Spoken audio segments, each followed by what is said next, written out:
Yeah, bien le bonjour tout le monde et bienvenue sur Blabla Linux pour une nouvelle vidéo. Vous avez vu, je monte ma tronche.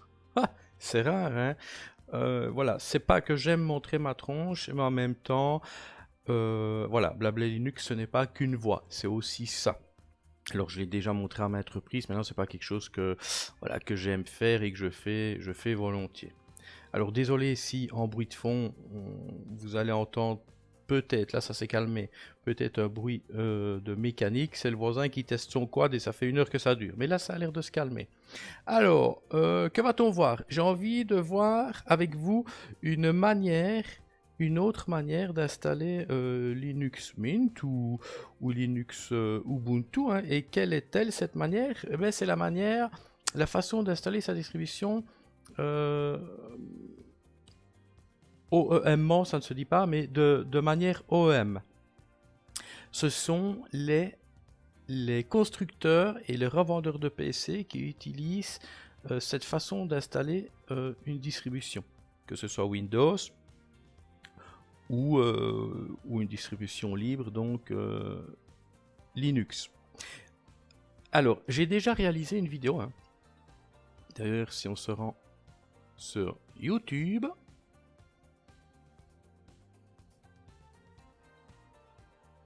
allez Coco.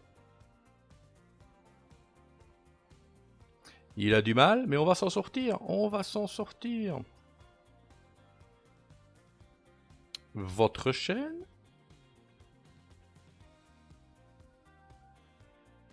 Une vidéo.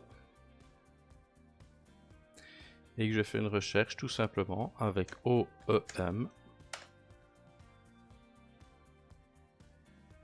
Voilà, Ubuntu Mint, installateur en mode OEM. Donc, regardez dans la description de cette vidéo, il y aura le lien qui va vous renvoyer vers cette vidéo, Ubuntu Mint, installateur en mode OEM. Maintenant, je trouve que j'avais été un peu compliqué au niveau explication, mais allez la voir, elle vaut le coup. Donc, on va faire ça plus simple. En gros, installer sa distribution en mode OEM, c'est un genre de préinstallation. C'est installer, en gros, donc ici je vais parler de Linux, c'est installer sa distribution Linux avec un compte temporaire et tout ce qui concerne les infos personnelles, nom complet, l'identifiant, le nom de la machine sur le réseau, le mot de passe, le fuseau horaire, la disposition clavier, ce sera laissé au client. Donc, en gros, j'ai un lot de machines ici, j'installe Linux Mint en mode OEM, ok, et tout ce qui est personnel, donc ce que j'ai cité auparavant, c'est le client qui le fera. On va voir ça ensemble. Maintenant, installer une distribution en mode OEM. Donc, on va voir ensemble. Là, on utilise un compte temporaire pour réinstaller la distribution et pour personnaliser un peu la distribution. On va pouvoir, par exemple, supprimer ou ajouter certains logiciels. Oui. Sélectionner des miroirs adéquats et c'est à peu près tout, hein.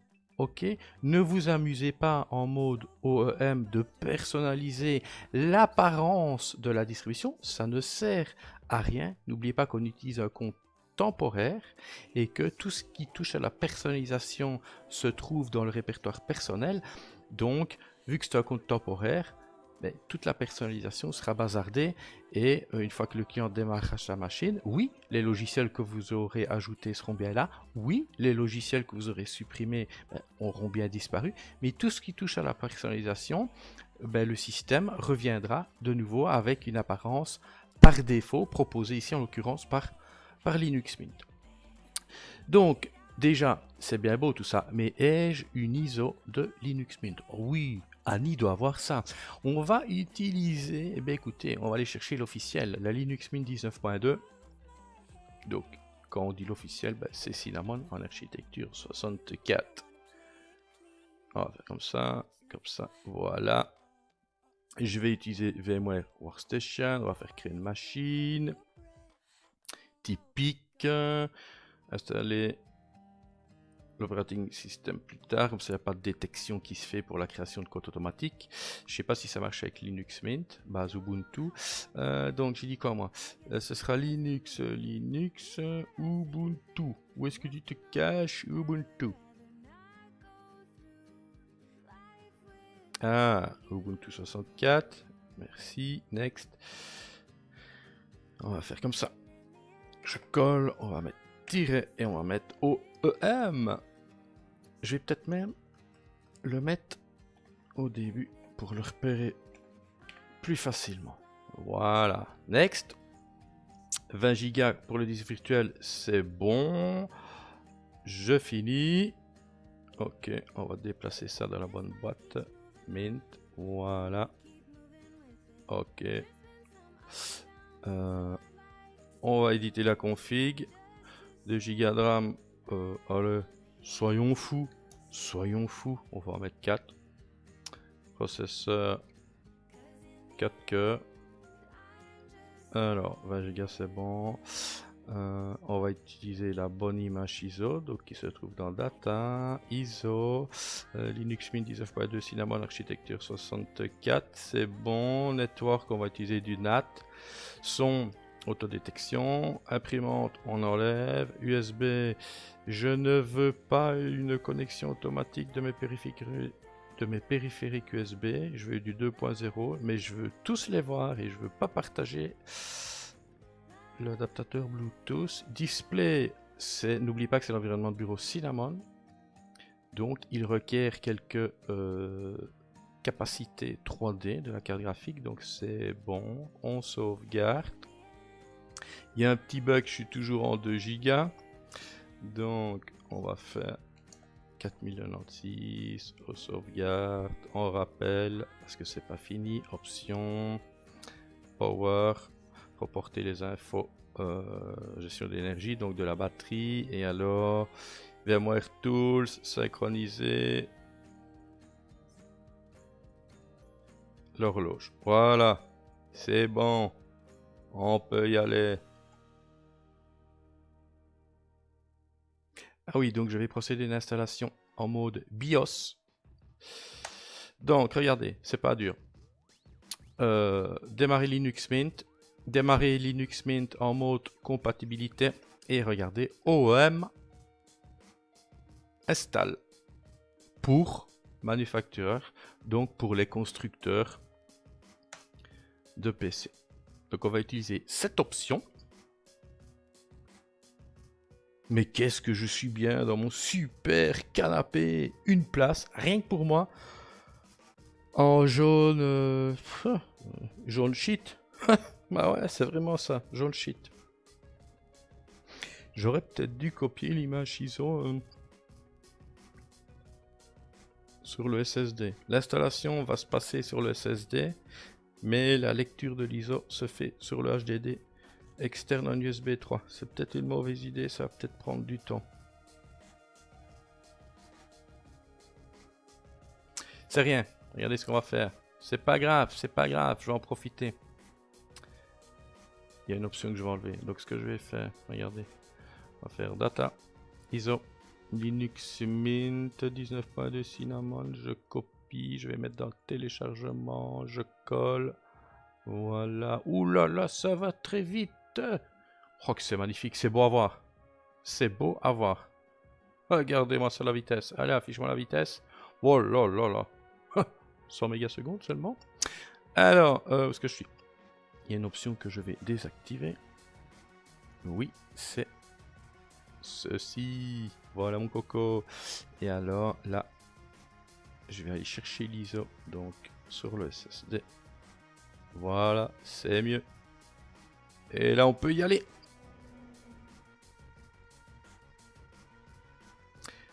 Arcom, comme on disait avant. On disait ça avant. Arcom. Voilà. Alors ici, on sélectionne sa langue, le français. Et c'est bien mis. Vous êtes en train d'effectuer l'installation en mode constructeur. Merci de renseigner un nom unique pour ce lot de système. Ce nom sera sauvegardé sur le système installé pour aider au rapport de bug. Donc, je sais pas, on va faire on va faire SIL, SIL, je sais pas moi, SIL, HP, et je vais lui donner un numéro, admettons, ben voilà, la société SIL a vendu un HP et c'est la 123e vente de l'année. HP. Voilà. On continue.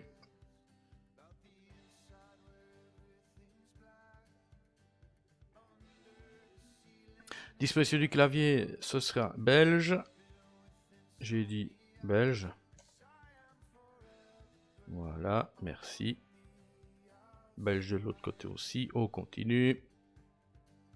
Installer les logiciels tiers pour le matériel graphique et le Wi-Fi, Flash, MP3 et autres supports, oui. Petite astuce, si vous voulez installer donc Linux Mint en mode UEFI avec le Secure Boot actif et que après l'installation, vous voyez que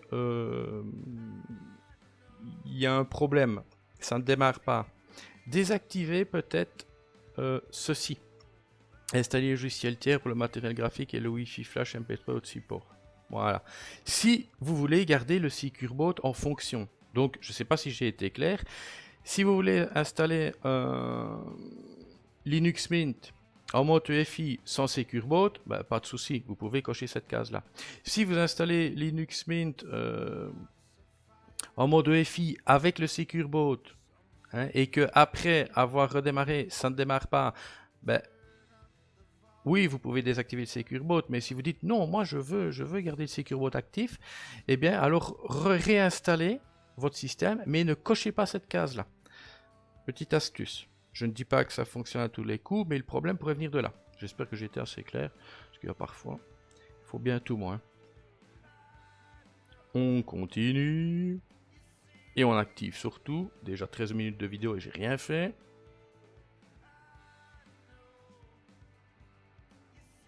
Ça y est, il y a le quad qui se remet en route.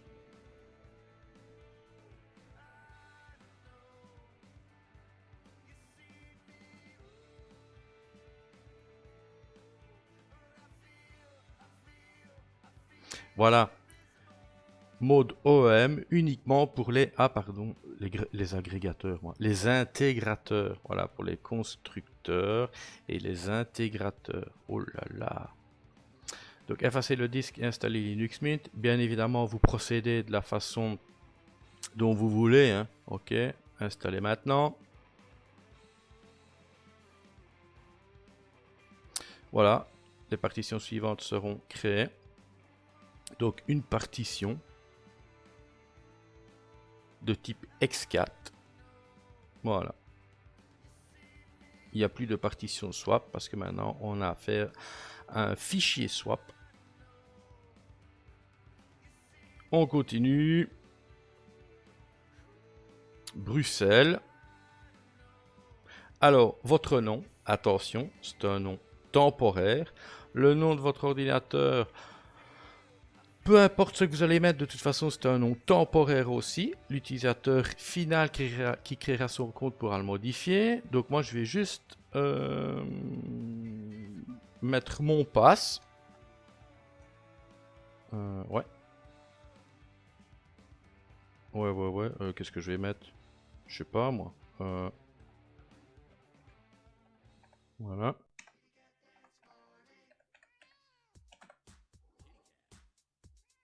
Continuez. Et c'est parti. C'est parti. Vous allez voir qu'il y a, ben voilà, il y a très peu de différence avec avec le mode classique hein, d'installation. C'est juste qu'on installe la distribution grâce à un compte temporaire qui va nous permettre ben voilà, de procéder à la suppression de logiciels, à l'installation d'autres logiciels.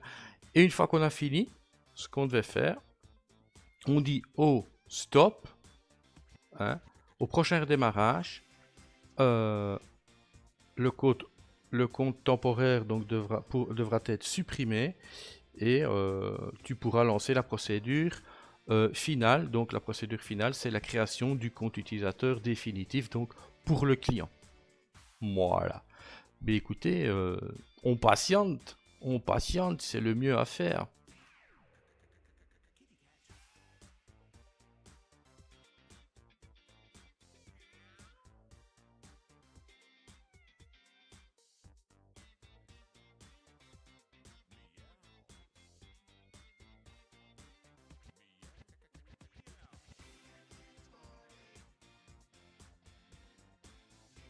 Et voilà, installation terminée, vous devez redémarrer votre machine afin d'utiliser votre nouvelle installation. Eh bien écoutez, c'est ce qu'on va faire, on va redémarrer.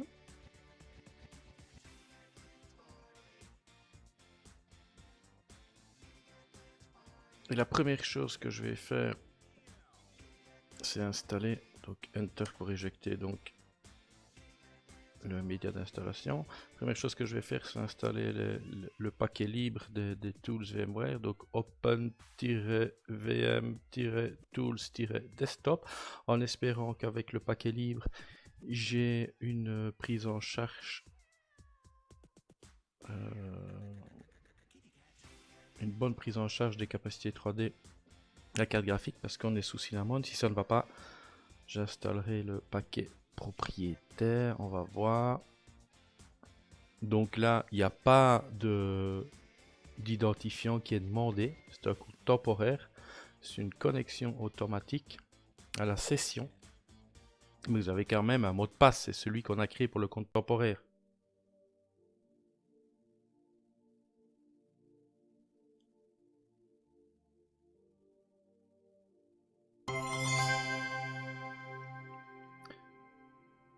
Voilà, donc ce que je vais faire,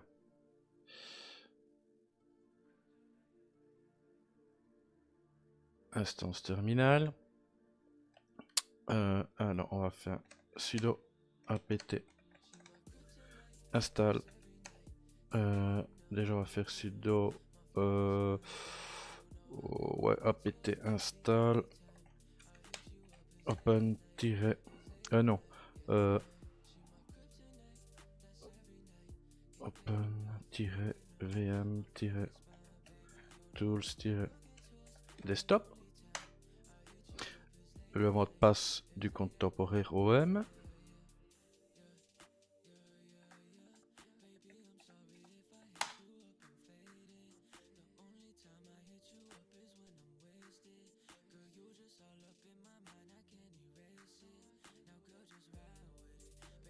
Voilà.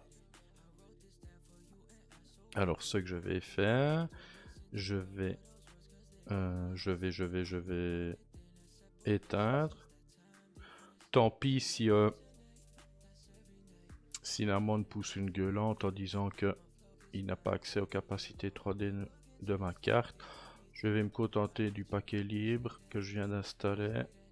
Donc là, je vais juste, je vais bien éjecter,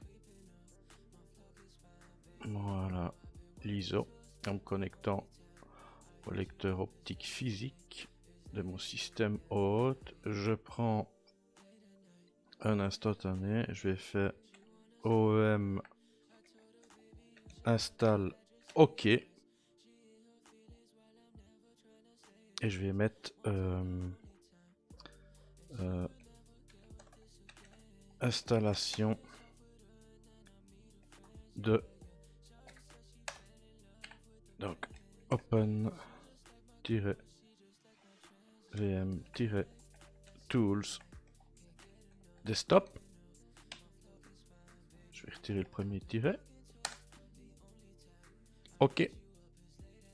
Je démarre.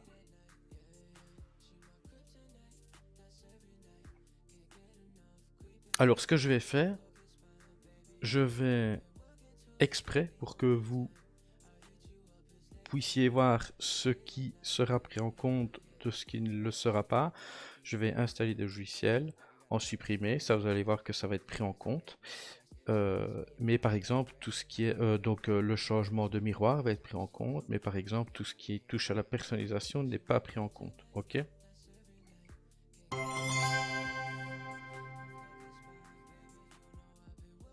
Ok, Cinnamon ne pousse pas de gueulante. C'est cool. Donc, que va-t-on faire? On ferme la fenêtre. Voilà, alors. Je vais faire mise à jour, donc gestionnaire de mise à jour, je l'appelle. Voilà, merci. Validé. Donc, souhaitez-vous utiliser un miroir de dépôt local? Non. Vous allez voir que ça, le nom va être pris en compte. Par contre, ici, si je me rends donc... Ah ouais, je vais d'abord appliquer la mise à jour du gestionnaire de mise à jour. Pardon.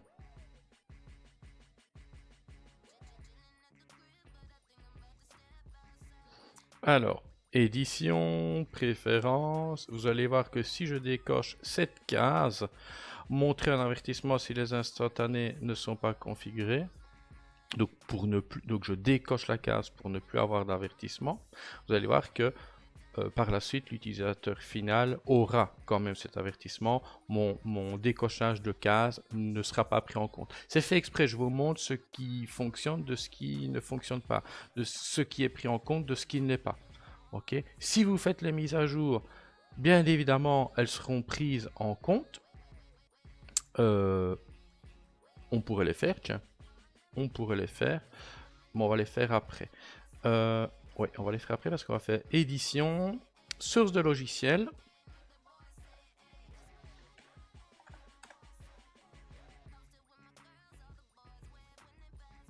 Alors, je vais changer de miroir. Admettons, bah, évidemment, je vends une machine à un client qui habite tout près de chez moi. Je pense que je peux lui mettre les mêmes miroirs que moi. J'applique. Donc, le principal, c'est fait. La base,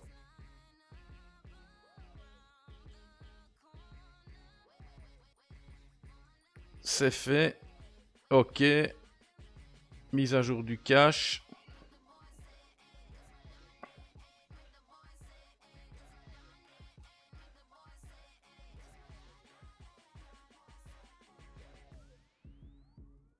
C'est à vous de voir. Soit vous appliquez les premières mises à jour ou pas.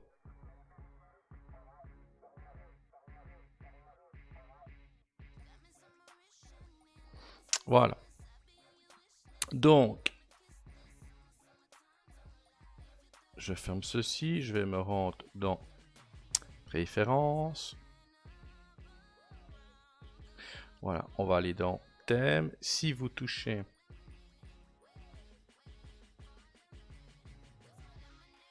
au thème, par exemple, je vais mettre Mint Y Dark.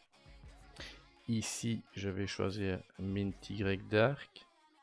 Ici, ce sera Mint Y Dark. Vous allez voir que ce ne sera pas pris en compte. Donc, pour l'utilisateur final. Alors, ce que l'on va faire, on va faire un sudo apt update. Non, pas besoin, est-ce que j'ai déjà actualisé le cas. Je vais faire sudo apt install. Je sais pas moi, admettons que vous savez que votre client il utilisera Chromium, hein, parce qu'il aime Chromium. Eh ben on va faire sudo apt install. Donc on va faire chromium-browser espace chromium-browser-L10, j'ai dit L10N pour le paquet de traduction. Voilà. On lui installe ça.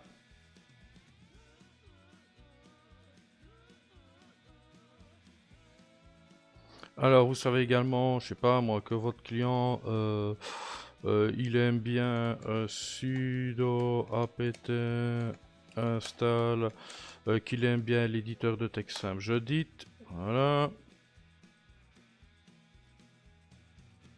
Vous savez que votre client, il aime bien avoir un retour des ressources système, mais qu'il aime bien un truc simple. Vous lui installez htop. Voilà. Alors, tant que vous n'avez pas cliqué ici, donc clic droit et ouvrir ou double clic gauche, vous pouvez faire ce que vous voulez. Donc ici, la preuve, regardez, je vais redémarrer.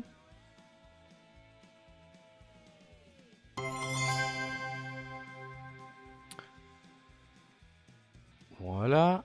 Et on peut, par exemple, je sais pas moi, on peut, allez, soyons fous, on va faire mise à jour.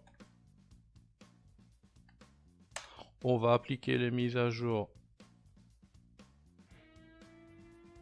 pour notre client. On est sympa, on est un gentil revendeur de PC, gentil et compétent. Donc on va appliquer les premières mises à jour. On va faire installer les mises à jour.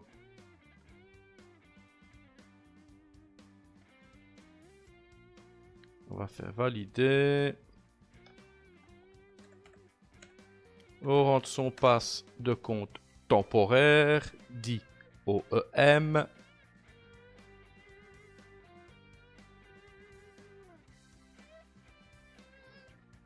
Et on patiente, ça c'est le téléchargement. Après viendra l'installation.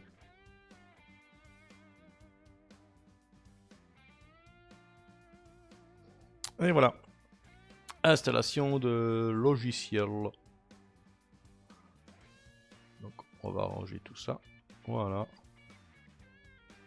Et on patiente, on patiente.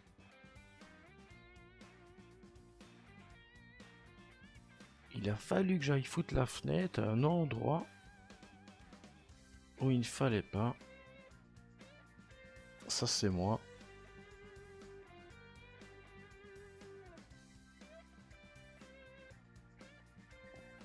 Voilà, c'est peut-être mieux ici, hein. Bah oui, hein.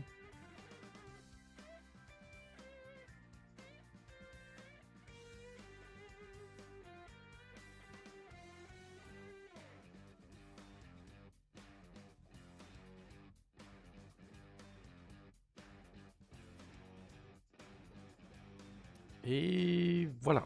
Apparemment, le système serait à jour. Alors, on va même aller plus loin.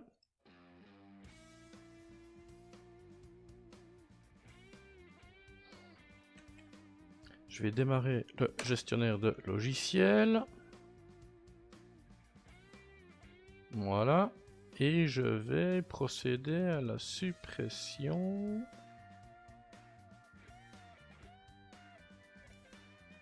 de Firefox. Ça par contre, je n'ai jamais fait. Souvent j'ajoute un ou deux petits softs, mais j'en ai jamais supprimé. Donc je vais supprimer le navigateur par défaut qui est Firefox.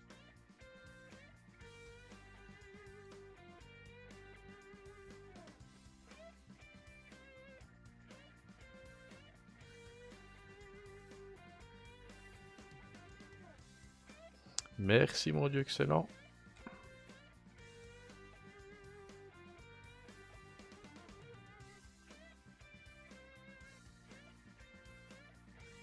Ah, quand même. Ok, donc on va sélectionner Firefox. On va procéder à la suppression de ce dernier.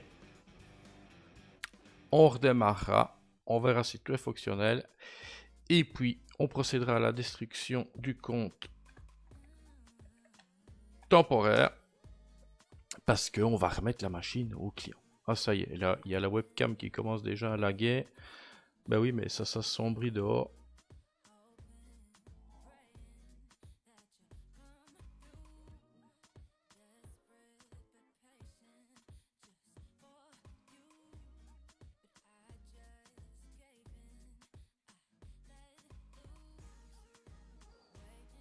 Ouais, ça lag.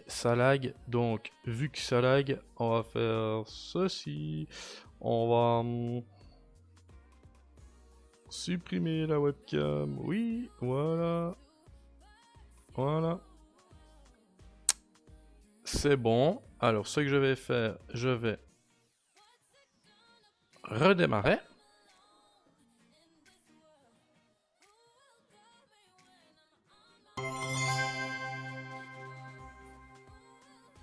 On peut voir que Firefox a disparu ici au niveau du raccourci dans la barre des tâches. On va quand même faire une recherche. Firefox n'est pas là. On va faire terminal. Ok, parce que je vais faire un sudo apt. Oula, auto remove. Ok, c'est bon. Il me dit que c'est bon. Alors, qu'est-ce qu'on fait maintenant? Double-clic. Voilà. Parce que là, je viens de sonner au client. Je lui ai dit que sa machine était prête, qu'il pouvait venir la chercher. Donc, j'introduis le mot de passe de mon compte OEM, qui est un compte utilisateur temporaire. Voilà. Et à partir de là, voilà. Il dit en fait que au prochain redémarrage, il dit en gros, ben voilà, que le compte OEM sera, qui est un compte temporaire, sera détruit et place à une nouvelle configuration au niveau du compte utilisateur. Validé, voilà, mon client vient chercher sa machine et il va la démarrer pour la première fois. Donc, ma petite conclusion, c'est que c'est bien dommage qu'en fait, Debian n'intègre pas dans son installateur un mode OEM. Pourquoi? Je pense notamment à la Ubuntu qui pourra en bénéficier. Puisque c'est une distribution dont le créneau et le reconditionnement et le réemploi d'anciennes machines, ce serait génial de pouvoir bénéficier d'un mode OEM au niveau de Debian. Et donc de toutes les distributions qui tirent leur base de Debian. Alors, autre petite conclusion, l'installateur en mode OEM permet de remettre une machine en main propre, fonctionnelle à son client, sans aller jusqu'au bout, tout en laissant la création du compte utilisateur final, donc du compte client, de laisser cela au client. Voilà. Voilà. Là, le client démarre sa machine pour la première fois. Il choisit la langue du système, français. Il clique sur continuer. Sa disposition compte continuer. Vous allez me dire, c'est bizarre, ça correspond à ce que toi tu as utilisé pour créer ton compte temporaire lorsque tu installes le système. Ah bien oui, c'est pas mal fait. J'ai utilisé la langue française, disposition clavier belge. C'est pas mal fait parce que si je vois une machine, c'est probablement une personne de mon entourage proche ou éloigné, autour de chez moi. Donc automatiquement, elle parlera français, elle utilisera la même entrée clavier que moi. Donc c'est pas mal fait. Où êtes-vous? Ben voilà, situé en Belgique, Bruxelles. Et là, configuration du système, donc création du compte utilisateur final. Ça, c'est le client. Ben voilà, mon client, je sais pas moi, admettons, il s'appelle Michael. Voilà, il veut donner un nom à son PC, ben il va dire que c'est un HP Elite 8100. Son identifiant, ben, ce sera Mike. Et son mot de passe, ce sera Mikey. Voilà. Il continue. Et là, ben, on doit encore patienter. Le client, donc Michael, devra patienter 2-3 petites minutes que la configuration du système se fasse. Mais ça veut dire que pour lui, ça va aller très vite. Il va démarrer sa machine. Ah ouais, donc je dois choisir ma langue, je dois choisir ma disposition clavier. Il n'aura même pas à choisir, en théorie, ce sera bon. Il n'y aura qu'à faire next, next. Ah oui, je dois créer mon compte, donc mon nom complet, mon petit username, mon mot de passe, le nom de ma machine, suivant. Ah ouais, le système se configure. Ah ben, je patiente.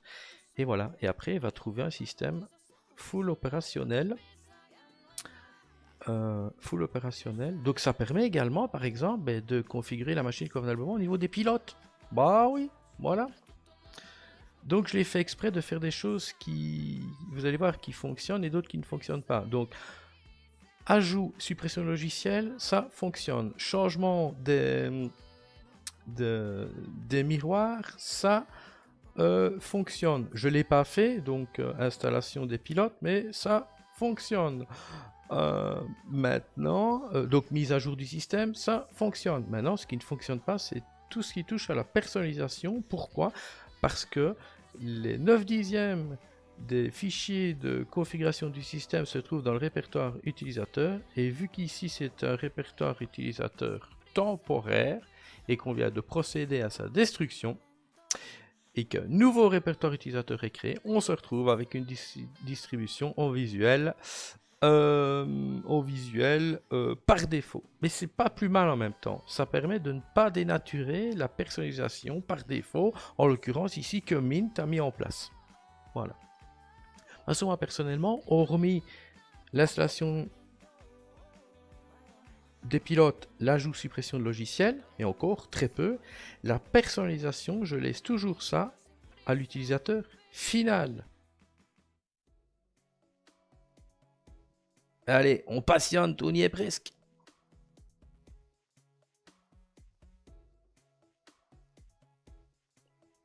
Voilà, on arrive sur l'écran de connexion. Qu'est-ce qu'on voit? Michael, voilà, le nom complet de l'utilisateur. Mot de passe, j'ai mis Mikey, M-I-K-I.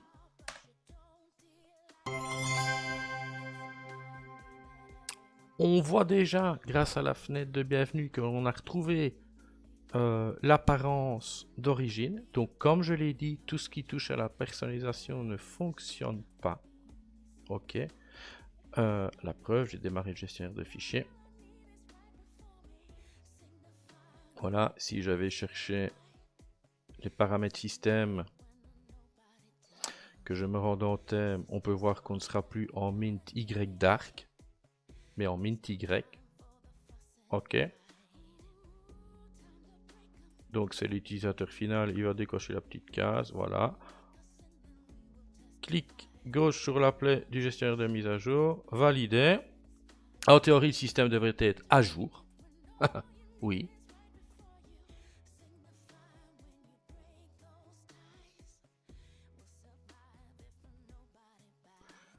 Comme je l'avais dit, la case que j'avais décochée pour ne plus avoir ce message d'avertissement a été remise en place, puisqu'on voit de nouveau l'avertissement. Par contre, l'utilisation de dépôt local a bien été prise en compte. Donc la non-utilisation de dépôt local.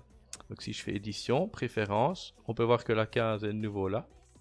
Ok, donc ça n'est pas pris en compte. Mais le système a bien été mis à jour.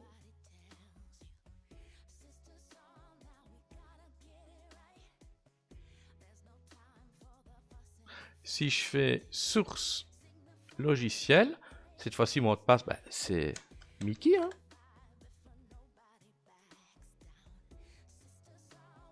Voilà, les miroirs ont bien été sauvegardés, c'est bon. C'est bon. Alors ensuite, au niveau des logiciels, qu'est-ce que j'avais demandé? J'avais demandé, si mes souvenirs sont bons, HTOP. HTOP est bien là. J'avais demandé... Gedit. Bah oui, parce que Mickaël, il aime bien Gedit. Éditeur de texte Gedit. Ok. Il est bien là. J'avais demandé Chromium.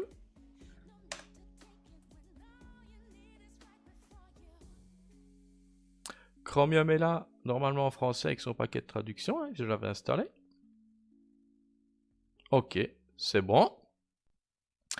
Et alors on voit que Firefox, il est plus là Firefox. Voilà.